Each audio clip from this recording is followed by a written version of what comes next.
La commission protestante évangélique de Côte d'Ivoire présente Oindre pour vaincre, saison 4. Le programme le plus oint de l'année 2013, où les choses impossibles deviennent possibles. Des moments uniques de puissance, de gloire, avec les hommes et les femmes de Dieu les plus oints de la nation. Oindre pour vaincre, c'est 4 puissantes séances de révélation et de mystère de la parole et de démonstration de la puissance de Dieu. Avec l'archibishop Kassi Dazito, bishop César Cassier, révérend Raoul Wafo, révérend Samuel Manté et le révérend général Makoso Camille. Thème, les mystères des clés du royaume pour contrôler votre monde. Oindre pour vaincre, saison 4. Un événement bouleversant à vivre absolument à l'église de la bénédiction à Djamé 220 en face du 7e arrondissement. Infoline 04 68 40 40. Entrée gratuite. Si un homme ne fait pas en sorte que son onction prenne le dessus sur ses émotions, c'est soit la colère, soit l'orgueil qui va l'emporter. Tout ça, ce sont des traits de caractère de l'émotion. L'orgueil, la colère. Ces manifestations-là qui expriment l'état de faiblesse d'un homme. Quelqu'un me dit un bon amen. Des hommes sont grands jusqu'à ce qu'ils soient confrontés à une situation. Lorsqu'ils sont confrontés à cette situation-là, ça révèle qu'ils sont à l'intérieur d'eux. Alléluia. Quelqu'un me donne un bon amen. Là où Joseph a maîtrisé ses émotions, c'est là que le géant Samson a été terrassé par les siennes. Joseph a vu une belle femme, une femme d'un certain niveau.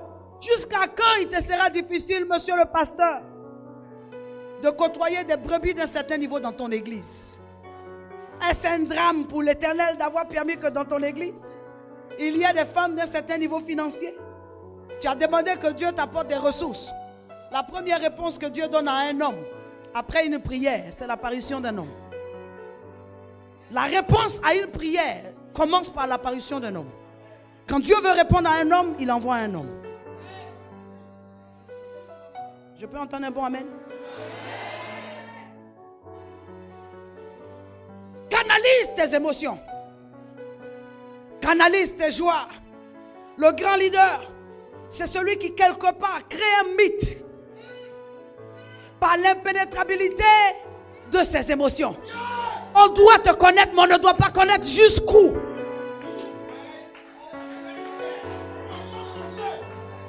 L'impénétrabilité de ses émotions. Quelqu'un est mort, mais je reste moi-même. Je pleure dedans, pendant qu'à l'apparence, j'ai une sérénité. Je canalise mes émotions.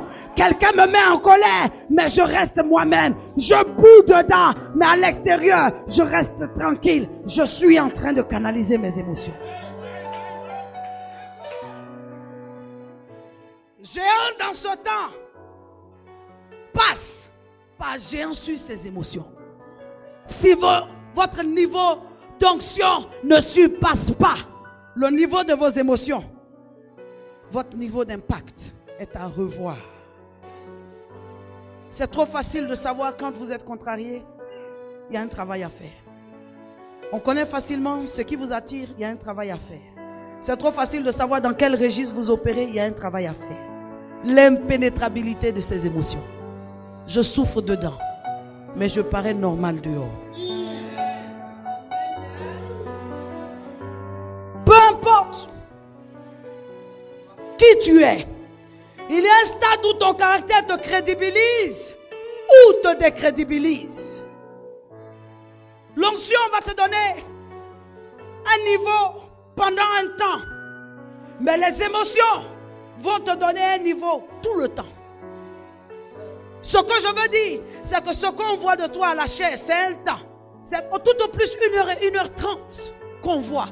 L'onction en train de te manifester dans la dimension des géants, dans la dimension des rois, des puissants, des géants. Mais lorsque tu descends de la chair, les émotions que tu exprimes deviennent l'expression de ta personnalité réelle.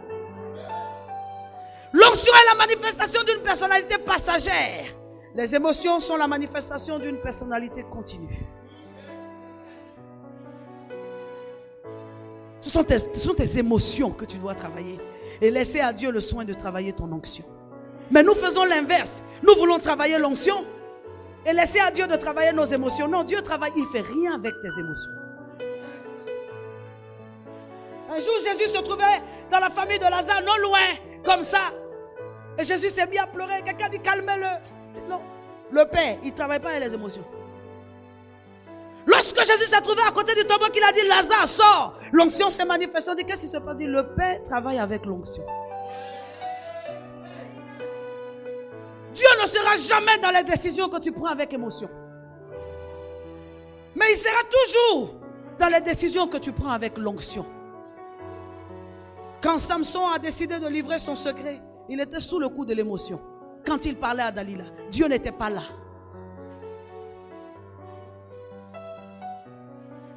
Quelqu'un me donne un bon amen. Point numéro 5. Les défis de l'onction. Les défis de l'onction se présentent à tous ceux qui ont atteint un certain niveau, qui ont fini avec le caractère, qui ont fini avec amen, tout ce qui est émotion, qui ont fini avec la personnalité, qui ont fini avec tout ce que j'ai cité dans les points avant. Les défis de l'onction. Rester grand à un certain niveau signifie faire des grands. Notre problème dans la francophonie, c'est que nous tuons la succession.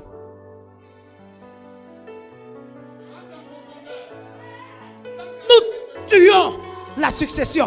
Nous voulons prendre la place, mais nous n'acceptons pas que le soleil se couche vers le soir.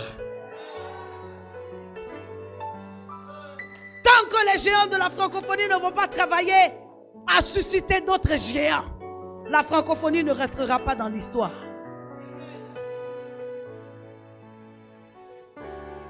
Élie regarde autour de lui. Il y a des hommes autour d'Élie. La Bible dit qu'il y a les fils des prophètes et il y a Élisée. Par le caractère de son leadership, il réussit à déterminer que Élisée est celui qui est prêt. On ne donne pas la place à n'importe qui. C'est ce que nos géants font. Il y a des gens qui sont peut-être arrivés après, mais qui sont des gens de la situation, des hommes de la situation. C'est à ceux-là qu'il faut donner la place. Et non s'embarrasser de complaisance à dire que les fils des prophètes étaient là avant. Ils étaient là avant, mais ils n'ont Dieu que pour remarquer ce qui ne marche pas. Élisée remarquait ce qui va arriver.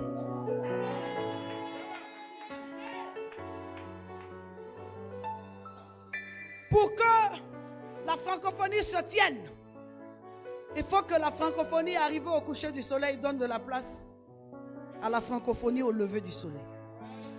Il y a toujours deux générations qui se chevauchent dans une histoire.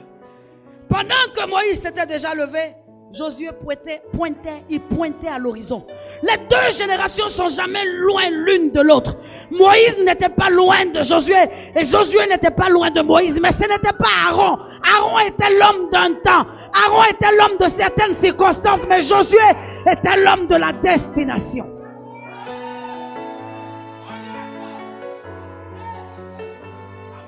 Ne faisons pas de confusion. Nous avons tous la grâce, mais elle est donnée à chacun selon les objectifs que Dieu veut atteindre. Combattre la grâce que Dieu a donnée à un autre, c'est fermer une page de l'histoire. Tu n'auras pas la grâce que celui-là est en train de manifester. Laisse-le occuper la place, mais laisse-le occuper la place.